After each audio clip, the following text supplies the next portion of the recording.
আল্লাহ রব্বুল আলামিন সূরাতুল হিজরের 43-44 নম্বর আয়াতের মধ্যে বলেন, ওয়া ইন্না জাহান্নামা লামাউইদুহুম আজমাইন, নিশ্চয়ই জাহান্নাম তাদের প্রত্যেকেরই প্রতিশ্রুত স্থান হবে। এ বন্ধু, হাফিজুরের দালালি ছাড়ো।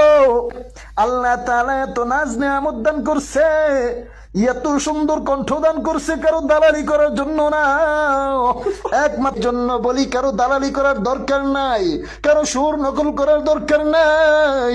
আল্লাহ তোমারে যে সুর দিছে ওই সুরটা নিয়ে সন্তুষ্ট থাকো। এরে, তুই যে আমারে নসিহত করলি, তোর গলায় তো হাফিজুরের আওয়াজ শোনা যায়। তুইও তো হাফিজুরের দালালি কইরা কইরা আরেকজন রে নসিহত দেস না, না, আরেকজনের দালালি কইরা কইরা অন্য জন রে নসিহত দিস না। ভালো হয়ে যাও।